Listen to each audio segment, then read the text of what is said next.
Hello everyone, it's Emily here from Peach Street Crafts, and today I am making an envelope flipbook.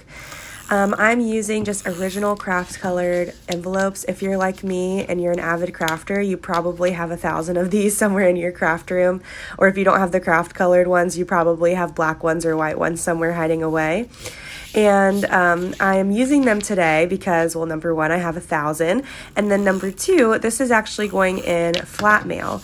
And these craft colored envelopes, the paper is just a lot more lightweight than typical cardstock is. So if I were to try to make my own envelope flipbook, which I do have some videos that I'll link below where I've done that in the past, but for this specific purpose, it would have been a little bit too heavy, and I wanted to keep it as lightweight as possible so that way I don't have to add too much postage to it. So that is why I am using these craft colored envelopes, and you will see me add some cardstock. These are some scraps that I have left over from the Parasol collection. I have been using this collection for my wedding scrapbook album, and if you have no idea what I'm talking about, you should definitely head to my channel after this video. I might link it down below as well. I have started scrapbooking my wedding. I got married in March 2022. And it took a while for me to get my pictures. Obviously, like, a lot of stuff happened because of the COVID wedding, so my photographer was really behind. But once I got my pictures, I had kept them for a while and was just kind of thinking about what I wanted to do. And I've officially started scrapbooking. It's definitely been a fun journey so far. I've already made like so many mistakes, and it's so funny because I was so worried about making mistakes. But I got all the mistakes out of the way on the first video, so hopefully it's smooth sailing from here. But definitely give that a watch if you are interested. I'm using the same collection here, so if you like this collection, you would probably like those videos as well. And at this point in the video, you can kind of see me, I'm like slowing down. I'm like, what is going on? I got really confused because I thought that I taped the flaps the wrong way because I had this flap at the end. And it's been so long since I made an envelope flipbook that I couldn't remember if that was correct or not. And I think usually in the past what I've done is just cut that flap off before I glue everything together, tape everything together. So that way all of them will have a flap except for the one that has the cover. But I forgot to do that, and I just ended up confusing myself. But I did get this idea while I was working and looking at that flap. I was like, what if I could use this somehow as a closure, which is what I ended up doing. And unfortunately, you won't see that at the end of the video because my phone was dying and I was just trying to get as much done as I could before it died. And I didn't want to risk losing all the video just to show you the closure. So I do have some pictures of that. So I'll link my Instagram below, and you can check out some pictures on my IG if you are interested to see what it looked like once I added that closure. But basically what I did was I just hole punched in the middle of that flap. And then I got a really lightweight pink ribbon that I have from Hobby Lobby. And I pulled that through the hole around to the front. And then I tied the bow in the front on the cover, which is what I'm making here. So it was really simple. It wasn't anything that was super complicated at all. And I just had to make sure that, I think I told you guys, this is going in flat mail. So it obviously has to be really lightweight or else the post office will return it back to me. This is going local, so it's not going international or to a really far away state or anything like that. So I've actually been able to get away with a lot whenever I send locally. Like, I can usually stuff my envelopes pretty full and then slap on like 2 postage stamps, maybe sometimes 3. And they pretty much will always send it. So with this, I did just want to be careful of that because obviously if you tie a bow or a knot on the front of something and then put it into an envelope to send, it's just going to make it a little bit more chunky. So I used a really lightweight ribbon, and if you are doing something similar, I would maybe suggest even using like Velcro as a closure, magnets that are lightweight, or again, like a lightweight ribbon, which is something that I used in this video. So, excuse me. Coming over a cold, I think, and I also haven't done a voiceover in a while, so I don't know why I decided to do that now when I'm overcoming a cold, but anyways, here I am, and I'm gluing down these floral pieces. So you'll see me use these a couple times throughout the video, and the person that sent these to me is actually the person that I'm making mail for in this video. It's actually a really funny story. So this is going to my aunt, and she only lives about 40 minutes away from me, and we see each other all the time.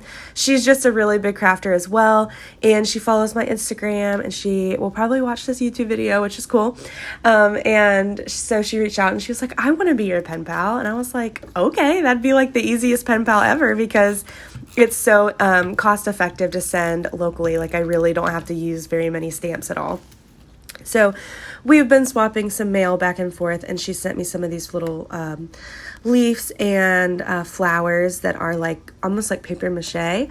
They're really cool, and I thought that they actually looked pretty good with this collection as well. So you'll see me use some of those, and the reason why I wanted to do that was so that she can see that I'm like using something that she sent to me. I know I personally love it whenever people send me stuff using the things that I had either made for them or sent them in mail before. I think it's just so cool, and it's such like a fun way to know that what you put out in the world is like coming back to you. Like, it's very metaphorical to me in a way, you know? And that's why I always send things that of course I like and that the person that I'm sending to would like as well, because you might end up getting it back one day. So I only really send stuff that's like my style that I think that person would really like. And then this is what it looks like on the inside of the flip book. You can see that I made the cardstock paper a little bit smaller than the whole entire envelope, and that's so that I could still put stuff in the pockets. I did add stuff to every single pocket. So in one of them, I put the letter. And I think actually it was really just a card. It wasn't like a huge letter that was really heavy or anything. It was just like a little card. And then I did a couple packets of some seeds, because the mail that she sent me recently was like spring themed and was like happy spring.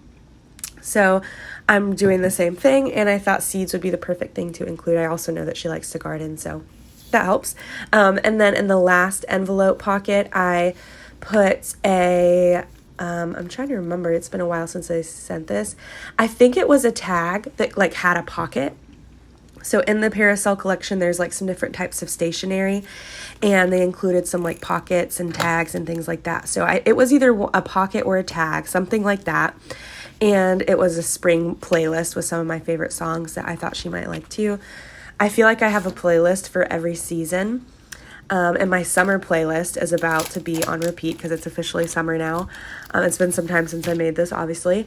And I love to listen to like really beachy music, reggae. I feel like I listen to a little bit more country during the summer, which I don't normally listen to. So it's always funny how like seasons can affect our taste and what we're interested in. So if you have any summer songs that you love, or if you have a summer playlist, feel free to link it below. I love like sharing music taste and sharing songs with different people. I might even link mine in the description box as well if I can remember when I upload this, so that if you want to see what I like, then you can look at that. But here I am just working on the flip book. So on the first page, you can see that I use like this little calligraphy piece of ephemera that says "Free to Fly." And I just love the font so much in the Parasol collection. It's so beautiful. And I end up using like one of those scripty type of lettering pieces almost on all of these pages. So you'll see in a second I use one that says Precious on this page. And I just can't get enough of them. I didn't use any chipboard. Again, I was trying to keep it flat, and that was a very big challenge for me because I had the whole collection in front of me, and I kept reaching for the chipboard, and I was like, I just want to use this one piece. But I knew if I used it, it would just be too heavy. It would make it chunky. So I had to stay away. I had to tell myself no. I do use, on the next page, I end up putting a tag on there, and I do use a little bit of mounting tape on the tag to kind of lift it up a little bit above a floral piece. But I feel like with that one, the mounting tape is so much lighter than cardstock is, or chipboard is. Chipboard has just multiple layers of the cardboard basically is what it is, or chipboard. And it can get really heavy. So I just went with a little bit of mounting foam as well, and it didn't make it too chunky. It didn't make it too big at all. Here is another one of those floral pieces. I end up using two here. I really struggled on this page because I thought that the two floral pieces looked so good with that paper. Like they really just complemented the pattern. But it was really hard to adhere these pieces down, and especially without making it too thick. And I was also struggling to find a good piece of ephemera that matched it, but Like I said, I do end up finding a tag here in a little bit. And then I found that scripty piece that said Precious, and I was like, oh, I have the same one on the other page. I guess I shouldn't use it again. But that just shows you how obsessed I am with some of the script words in the collection. It's just so beautiful. And this is a tag that I end up using. I do hole punch the top of it off camera. I can't remember if I used any string or not. I think I might have forgotten, actually. I don't know. I guess we'll see in a minute. But I'm using this glue to put this down, and I have not been using this glue very long. For this flip book, it was the first time that I had used it, and I have been looking for a good wet glue for so long. And I found this one whenever I was shopping at Hobby Lobby the other day, and I had bought it for a different purpose. I was actually making a floral wreath for my friend who's retiring at work, and I thought that this would be better than using hot glue, because if you've ever used hot glue with florals, you probably know, you probably wear gloves, first of all, because it can get pretty dangerous. Floral petals and leaves, they're so thin, and it's really easy to burn yourself and hurt yourself when you're working with the two together. So I thought getting a wet glue that wasn't hot glue would be better. And it did. It worked out pretty good for what I needed it to. And then this was my first time using it with paper, and everything held up fine. I didn't use it on a whole lot of stuff. You could probably see me using the tape runner a lot more often. But I think that it still worked out just fine. I didn't think that anything was going to fall apart. Like I said, it was hard to adhere that floral piece, and you'll actually see me move it a few times in a minute, and I had already glued it down. So it's not a super strong bonding glue, so I wouldn't use it for that. But if you guys have any glue recommendations, please leave them below, because I have been struggling. I know everyone really likes the Barely Arts glue, and that one's from Amazon. I have not tried it. I definitely need to. I'm just I'm not really an online shopping person. Like, if I could go to my local Hobby Lobby, which I can ride my bike there, which is kind of dangerous, right? I would much rather do that than have to wait for something to come in, because whenever I get in the mood to craft, I'd rather just have everything on hand. But I might end up ordering it. We shall see. But this is pretty much the end of the video. I'm just adding, this last page, this tag, and then I'll show you like a quick flip through. I hope that you guys enjoyed watching this. I feel like this is a really old school type of craft. You used to make these back in the day.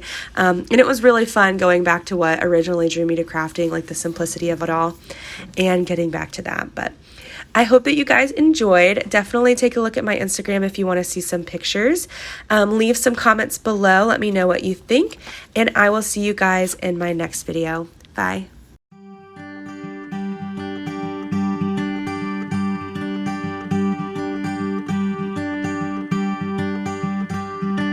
Teach my soul to sing your song, even when my eyes can't see.